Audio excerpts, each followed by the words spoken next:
Good afternoon, everyone. Thank you for attending this workshop on government documents and environmental sources. I'm Fatima Khulusi Raftar, a research and instruction librarian, and I'm presenting today with my colleagues, Anderson. Anderson, would you like to introduce yourself? Sure, thank you. My name's AP Anderson. I am also a research and instruction librarian at Velma K. Waters, and I am the liaison to the College of Science and Engineering. Thank you. I'm the liaison to the College of Business and Graduate School, and I'm the government documents librarian as well. So today, Anderson and I are gonna present on the importance of government documents in environmental research. And also we're gonna give a kind of brief introduction on some government websites and show you what environmental sources they are included in. So I'm going to take you to the first slide, and before that, I just let you know that this session is a recording, and if you have any questions, please put in the chat box or unmute yourself. I'm going to stop my video in order for you to focus on the screen.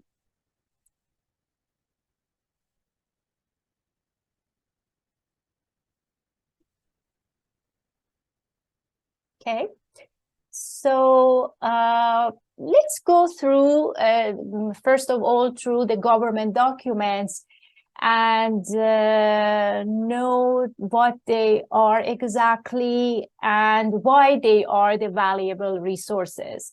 So government documents refer to publications and materials produced by government agencies at various levels of government, such as local, regional, national, and international. Government documents are a valuable source of information for researchers, such as faculty, students, for policymakers, and also the public. Government documents cover a wide range of subjects and formats, including reports, studies, laws, regulations, statistical data, maps, and a lot more. We want to know why environmental sources are important as well. They are important because the environmental sources are important for understanding the health of ecosystems, assessing the impact of human activities on the environment. They are important for informing policy decisions for sustainable development, for predicting and mitigating environmental hazards, preserving biodiversity and natural resources, and promoting public awareness and engagement in environmental issues.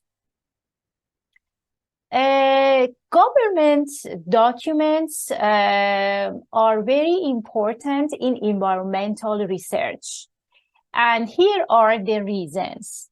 They are essential for environmental research because they provide data on trends and changes in ecosystems, outline regulations and policies for environmental management, assess the impact of human activities on the environment, monitor air and water quality, predict natural disasters and climate change effects, and serve as a research source of environmental data collected by government agencies. Also, they are important in environmental research because they provide insights into past events, policy changes, and scientific research. They enable tracking of trends, enable assessing effectiveness and informing future strategies. They foster transparency and accountability in environmental governance. They encourage public engagement and scrutiny of government actions, and they advance scientific understanding and informed decision making. So by giving these reasons, we can confirm that the government documents and sources are important in all subject-based research, and including environmental research. Here are some kind of examples of some environmental government websites, including the resources. For example, Federal Register or National Archives includes some, content about endangered species, parks, recreations, migratory birds, etc. So let's go to the website, and I'm going to show you very quickly how it looks like. And sorry, yes, here it is. Hopefully you see that. Okay, so I'm going to just show you how it looks like, because we don't have time to go through the website in detail, but I'm going to show you what it includes and how we can search for other kind of information and data. So as I said, it includes endangered and threatened species. If you click on any of these topics, it takes you to the page that you can customize the search like this. If you click on that, you can just filter it by agency, by document category, or by date, publication date, by type, as I said, by agency, by topic and section, and so forth. Those who are familiar with, kind of documents on this topic and are familiar with this website, know that if they have citation of the documents, they know that this page can be very helpful for them to search for a specific document. So, and here are some examples. For example, if I click on any of those, it takes me to the document like this. So it is the document, and it has kind of bibliographic information on top, summary, dates, addresses, and so forth, and the actual document. And here are some tools that you may use, that like print it or like share it and other things. Okay, so I'm gonna go back, and if you have any questions, please ask. If not, I'm gonna take you back to the PowerPoint and show you the other website.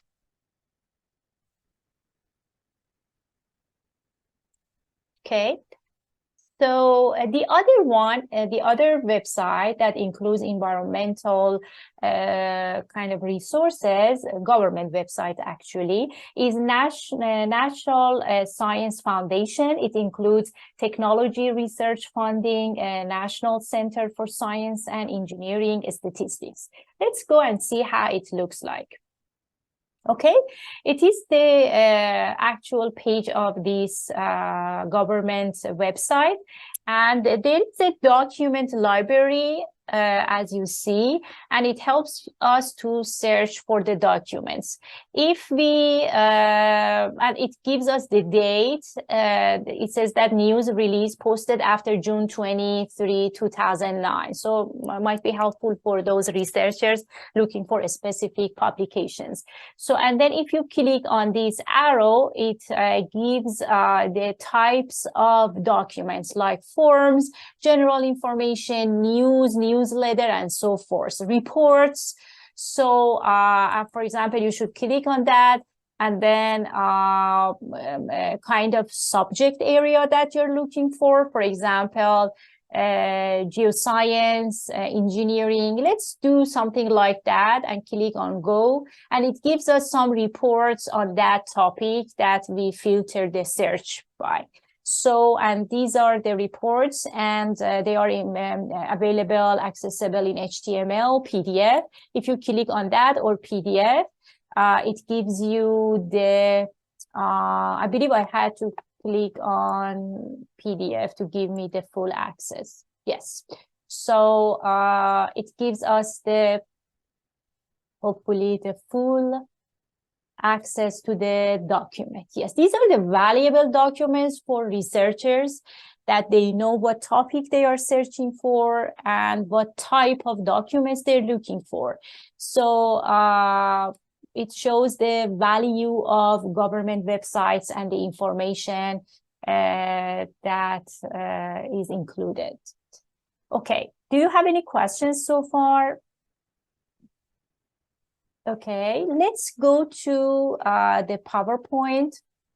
I'm gonna go to the third one, climate.gov. It includes maps, data, climate resilience toolkit, and more. So let's go and see how it looks like and what,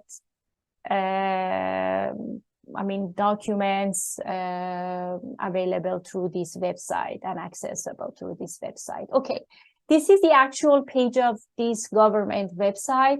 And you will see that there are a lot of things. For example, we can start with maps and data. If you click on that or click on all maps and data, it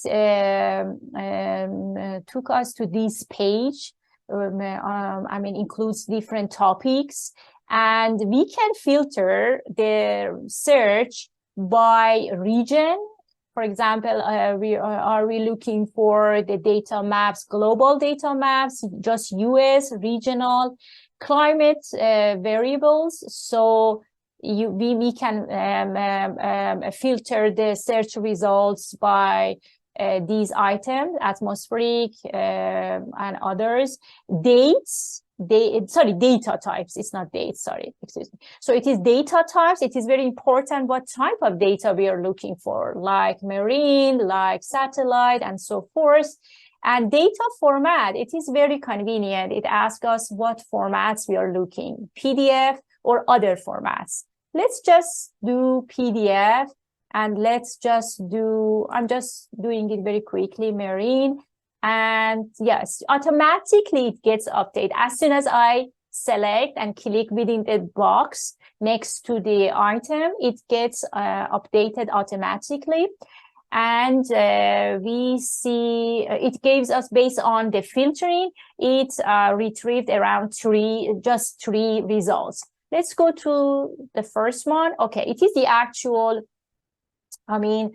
document, includes hopefully, yes, data, and then we can access the data through this link and documentation. There are some other links that it takes us to other type of information.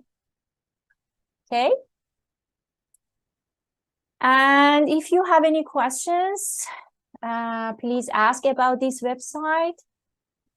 If not, I'm gonna go to, I'm just checking the chat box. And so I'm gonna go back to the PowerPoint and go to the other website, government website. It is called Environmental Protection Agency, and it includes resource about air, water, chemicals, Superfund sites, and etc. Let's go and see how it looks like. Okay, it is the website, and it says data. It means that it is rich in providing data. So it says where to find data, where to find data. So I'm going to click on this and see that how it takes me, where it takes me, sorry. Oh, let's see. Okay, here. So yeah, it has data standards, data stories, and so forth. But if you scroll down, it gives us different topics for us to click to get the data on those. For example, I'm going to go to chemical data. If I click on that, it took me to this page, and it is about the basic information, national reviews, CDR data, and CDR reporting, and so forth. And also,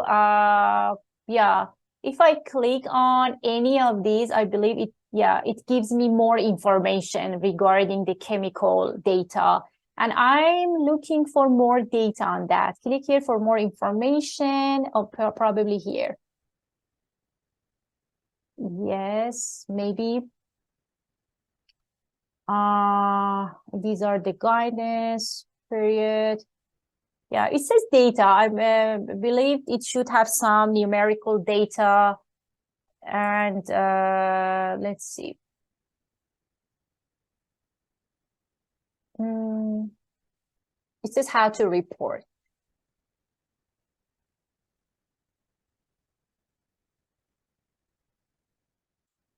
Let me go back.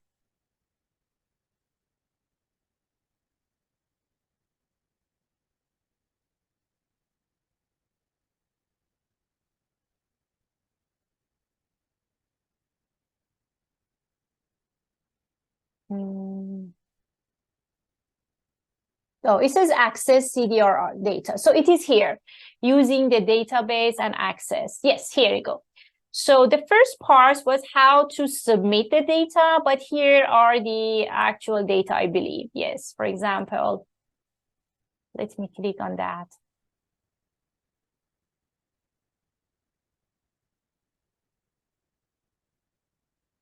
It should be here.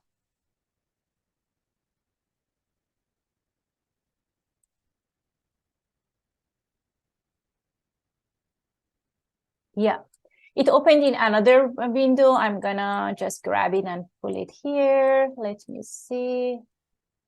Yes. So it gave me kind of data and some information on the topic that I selected through PDF. So it's not necessarily the numerical data, but these are some data and useful for the researchers who are looking for a kind of data, the chemical data. And let me see. Okay, and then, okay, if you click on this, let's see how it goes. Yes. Yeah, this is another document. They are in different formats. So this is another document, and this is in I think, yes, it is in a PowerPoint format. So okay, I'm just clicking randomly, see how it looks like. Yeah, I think.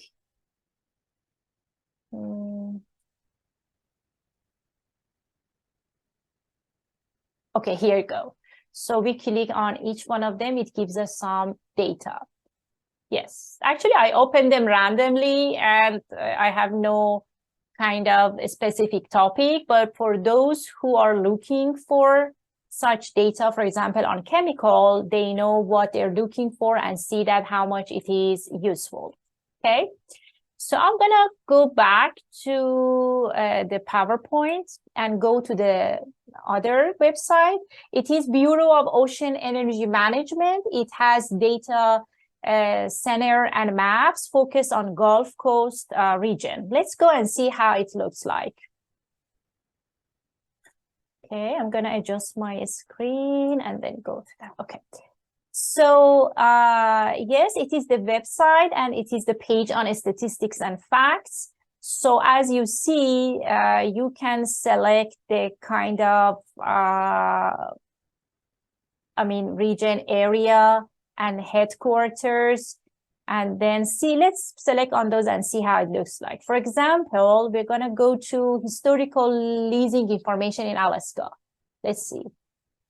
Yes, so yes, Alaska lease sales. So if we click on any of those, yes, so yeah, it gives us some information, kind of map and other information. And each one of them includes other types of kind of documents on different topics. Okay, for example, if you want to go to press statement, yes, it took us to the press statement and the contact information and so it looks like a report and the date of publication. So yes, and if we want to go to region, again, here we can select the region. And if we are interested in oil and gas energy or, the other topics relevant to these environments, so marine minerals. So it has a lot of kind of subtopics on ocean, in ocean field. So, I believe if we click on these, yes, it took us to this page and it gives us some other kind of criteria to search by. For example, if I click on that, yes, it gives me kind of documents on this topic, minerals management service. Or we can just type, if we know exactly what we are looking for. This website has the ability to search by the keywords. So you may just type your keywords here and hit search. Okay, if you have any questions so far, please let me know. If not, I'm going to pass it on to Anderson. Anderson is going to take you to some more government resources, and I'm going to stop share and let Anderson share his page. Hello, I'm going to go ahead and I'm going to share my screen.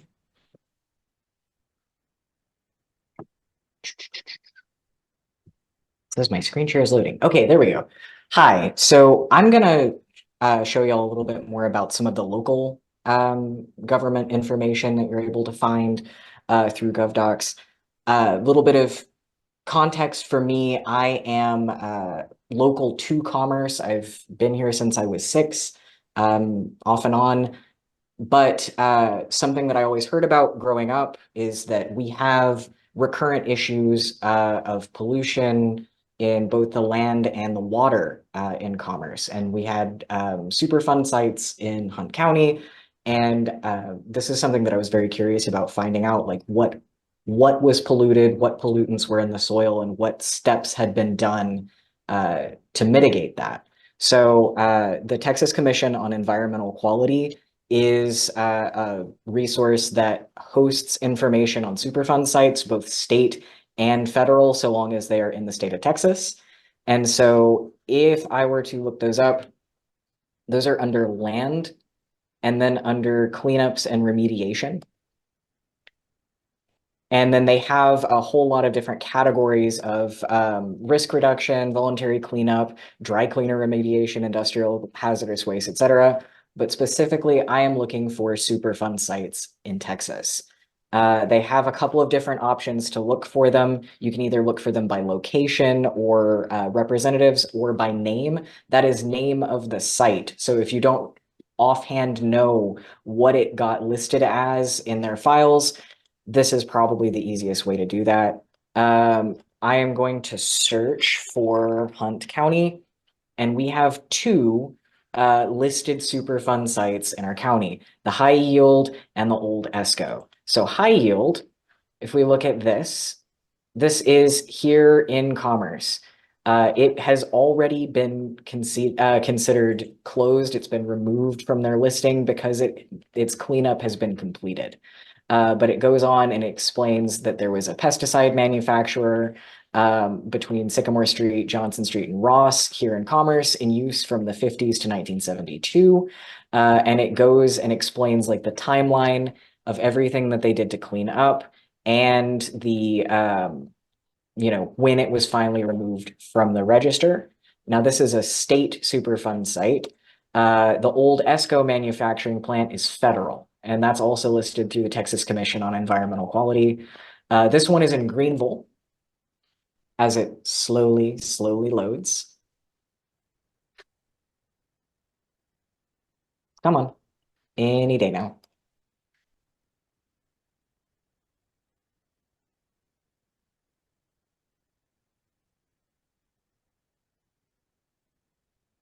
Just going to let that kind of cook in the background while we're working on this. The other thing that is useful to note about the Texas Commission of Environmental Quality website, and also when it eventually loads the EPA's website, they give you information about how to contact people for more information on it. So if you have concerns about whether or not this is actually as clean as they say it is, you have contact by phone, a person's name, and an email address. Well, okay, so the EPA does not want to show me their data on that, but it is also considered an industrial site that has been fully cleaned. They give the information for it, including the fact that since it's no longer considered an active Superfund site, it's being rezoned for residential use. So the next thing that I want to show you is how to find water quality information. I know this is a big concern for us here in Commerce. We get the reports sent to us as faculty members every year on our annual water quality form there through the campus. And I wanted to show you guys how to find that on the EPA's site. So that's under drinking water resources. And those, man, why is the EPA site so incredibly slow today? Apologies for the delays on this. We are able to go find that under the annual water quality reports under basics. These are also called consumer confidence reports. And you can find it by location. Something to note is that in rural communities, the actual forms themselves aren't always listed online. So I'll show you Dallas County compared to Hunt County here in just a second. No information for Dallas County? Wow, okay.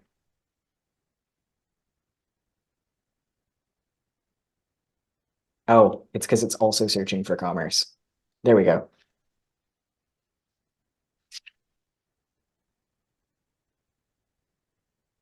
So for some of these, like City of Carrollton, they show you where they host this on the actual like municipality's website. But for a lot of these, the EPA has not linked them yet so that you can look at them online.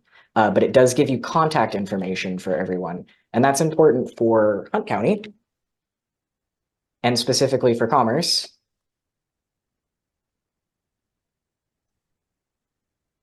Because as a rural area, our CCR is not cross-linked with the EPA yet. But I did find them, and I actually contacted the EPA and asked them to update this with our URLs. So fingers crossed they will add that soon. That was my morning task this morning. At Texas A&M University-Commerce hosts theirs on, let me pull this up. They host theirs on tamuc.edu/water_report. That gets updated every year as the new data is released. But we also have it here. It is literally a scanned document that we've hosted with information on what all of the different terms mean, what kind of health risks are associated with it, and then going through seeing what violations, if any, were found per each category, the highest level detected. And then it goes on, because we purchase our water in Tamusi from the City of Commerce, bundled into that is also Commerce's city report. And it also lets us know that we get our water from the City of Commerce, who gets it from Lake Tawakoni and Wells and Hunt and Delta County. And then it goes through and shows their violations and also who is at risk for these things and what kind of health effects you can expect. So we go through, and I'm going to scroll down and just jump to the actual violation. There was one violation for the City of Commerce for chloramine disinfectant residual. And it shows you that the average level for this contaminant was 1.73, and I believe that's parts per million. And then ours at highest was 4.0. And so then it goes through and it also shows like the City of Commerce missed 2 months of monitoring deadlines. And so we don't know about it for January and for October. So all of this information is publicly accessible. And that is the thing about government information just in general. It should be publicly accessible for anybody that wants to find this information. And if there is ever something that you can't find that you need through the federal government specifically, there is the Freedom of Information Act where you can make requests for these records. And they also have like a universal search tool where you can look for things. So if you don't know where to find air quality reports, you can find them all cross-listed on the various sources. And if you can't find what you're looking for, that's when you can make a Freedom of Information request and the government will give you that information. So I will go back to the slideshow and I'll show you guys our contact information. This is us. We can help you find any of the documents that you're looking for.